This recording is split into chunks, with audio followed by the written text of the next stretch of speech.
know, LL was like the top, you know, solo MC in the game. And so Rick Rubin, the great Rick Rubin, produced LL's first album. And it was like, how do you go from Rick Rubin to the unknown, unestablished LA posse? What? So I'm nervous, but I'm waiting for the phone to ring because, you know, we in the DJ booth and we had a little Dr. Rhythm drum machine, just a little, and, you know, but we back and forth, me and Muffler, we, you know, having beat contests and all that, scratching content. We sharpen our skills, iron sharpen iron. So when they got the call, okay, getting ready to pack my, here we, New York, here we come. And my phone didn't ring. Oh, that kind of hurt a little bit, but all right. And so that was the moment for me when I realized, you know, I could be behind the scenes and still be effective in helping hip hop, if you will, like a true ambassador for hip hop. And so the story goes, and a lot of people don't know it, that the reason why Russell called on the LA posse was because at that time they were filming the movie Crush Groove. And Rick Rubin was focused on the movie. You know, that's a big with hip hop. You know, that's big. They got this unknown actor, Blair Underwood, and, you know, Sheila E. It's big, but this is a hip hop movie. This is big. We busting down doors and barriers. And, you know, that was just all of hip hop. We all, you know, this was big stuff. And so Rick Rubin didn't want to come off of that to work on LL's next album. So then LL was tired of waiting. He's like, I'm not really in that movie. One scene. You know, the radio scene, and he like, I'm sitting around, I'm ready to work on my next, you know, so he was just complaining. Russell's like, oh my God, who can I, you know, who can I get somebody? Y'all, LA, go, fly, yeah, come out here and start working with Ty. And they flew out there and it worked. And, you know, he had Cut Creator, and, you know, Cut Creator's our boy, props, shout out to a Cut Creator. And then there's certain, but we used to LA style of scratching. And then we know Uncle Jazz, we got the baddest DJs on the planet. So no disrespect to Cut, that's Todd's boy, but, you know, man, Bobcat, the man. And so then they, you know, they hollered at Russell and it's like, Russell, we need our man out here. And that's the missing piece. You know, the joints is cool, but we need that missing piece. And then if Todd was like, all the students arm crossed, like looking him up and down, what? I don't like, what's so special about this guy? Hold on, let him set up his turntables. and then Bob in the store, I wasn't there, it was in New York in Chung King Studios, the great Chung. LL cool J hard Bob just went in and did it. Oh, they said LL's eyes lit up. Oh yeah, we keeping him. Oh yeah, I'm just gonna have two DJs. I'm just, oh yeah, cut, you know, scoot over. Yeah, this. And Bobcat like, man, because we on that, man, we LA, but we not playing. You know, we know what we could do. We don't care what the critics are saying. We don't care what the newspapers are saying. We don't care what your mama, your daddy is saying. Like, oh, you know, I would never forget my mama, you know, subscribed to the LA Times for over 30 years. She cutting out the LA Times said hip hop is just a passing trend, that it won't last 3 more years. Like, oh, it's finna fade. I used to be so angry at my mama, like, stop, because she'll cut it out. I'll come home from basketball practice and right there on the front, on the dining room table, here's today's article. In case you missed it, like, I hear you, Mom. Yeah, throw that out of here. But, and so man, so us on the West Coast, that was our everything. We need these cats to be successful. And then, so when I talk about being behind the scenes helping, I'm gonna fast forward to this one track everybody know. And I gave Bobcat the ideal, and I thought he took it back, and he told me, you know, LL didn't want no singing on the track. But I'm like, it's a brilliant idea. And then when I talked to Muffler and Big Dad from LA, I said, we didn't never hear the ideal. And I'm like, oh, it got lost in translation. But, you know, I came up with the ideal for singing part for I Need Love. Love, sweet love. I need your love. When I'm alone in my room, I'm like, oh, that would just be perfect. And then another part, love, sweet love, sweet love, sweet love. Because, you know, at that time, Biz Markie and TJ Swan, nobody beats the Biz. Nobody beats the Biz. Nobody beats me. So TJ Swan was singing on Biz Records. So they were singing, you know, more melodies, singing hip hop is becoming more melodic. And I'm like, y'all produced this cold joint for LL, and it's like, we need to sing it on it. That's gonna take it over the top. It's gonna be a big radio smash. The girls gonna love it. They're not gonna sing along with his raps. They need the voice, the singing part to sing to. And I'm to this day, that's why I had to mention this. Thank you for being my therapist and let me get this off my chest, Soren. But I had to, you know, that key, I'm like, that could have been it was a successful platinum rec single and all that. But I'm like, it could have done so much more and of course I'm biased. I wanted to fly out there to New York and do the vocals my damn self, but they could have got it. But I'm like, yo. But anyway, there's another one of my lost contributions to hip hop that nobody knows about. Got so many of them. A lot of cats don't know. I created the coined the term flip the script. That's mine. I'm a copyrighted, like I invented Street Team. I'm not copyrighted. What do you mean? I'm not doing that. But so many different contributions. So the thing I was interested is even on the Roaches the Beginning album, on the cover you had the hat. The hat. So I'm sorry, I took a left turn and went down a whole nother road. Excuse me. So the hat. So again, I'm a student to the game, and I'm studying everything. I'm studying the music. I'm studying the album covers, the writing. I'm studying all marketing, all that self-taught. So I realized Run-DMC's got their style of hat. LL's got his hat. Houdini's got his hat. Kumo D's got his hat. Like, if you big, you got your own style of hat. So I'm like, I need a hat. So it started with just a simple concept. And I'm like going through hat stores.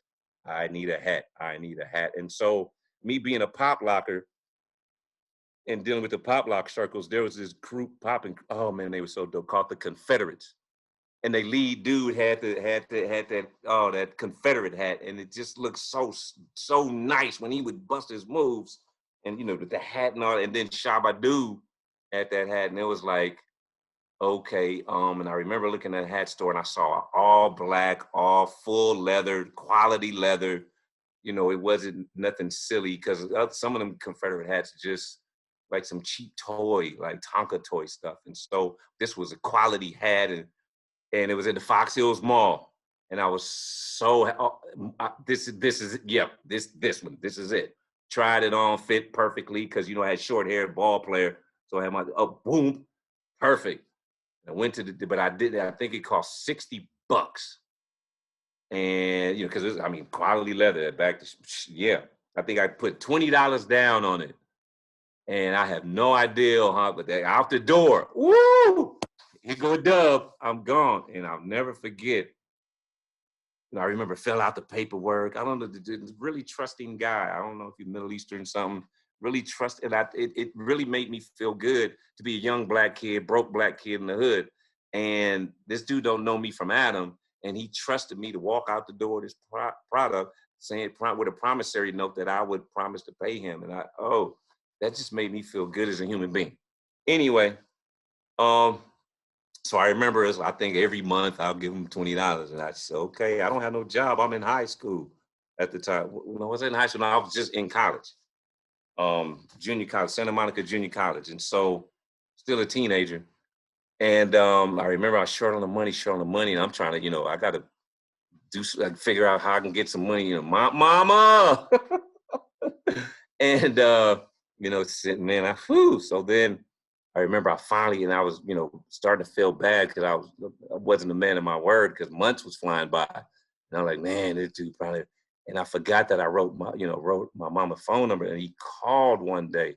And my mom, Jeff, telephone, like, what, who is it? Some man. Why they calling me, man? Where the ladies at? Hey, I don't want the girls calling me and my mama. Anyway, called the phone, and it's the owner of the store. And it's like, I think I got $17. I'm working on it. Get $3 more, and I'm gonna come see you. But he was like, I'm getting ready to close the store and go out of business. And it was like, wait, what? Oh, so how am I gonna get this money to you? And he was like, don't worry about it. And I'm like, but no, I have to get this money. I mean, just forward me a address. I mean, what? Like, now I feel bad. Like, my $40, you went out of business because of my 40, you know. And then the dude, he's like, no, enjoy the hat. I gotta go now, bye. And it was like, wow. And so after that, I really got to rock the hat now and rock it with praise. There's a whole special meaning to it. So unfortunately, I no longer have the hat. Went through some crazy financial situations and, trying to do three things at once and didn't take care of home base and I was trying to get a storage to move all my stuff into storage because there's a couple of record companies were slow to issue checks. And so we got to get a signature. Oh, okay, now we got to get a signature from New York, and it's gonna take 90 days. Oh my God, my rent is due. What do you mean? I'm on the books. Y'all owe me. This is my money.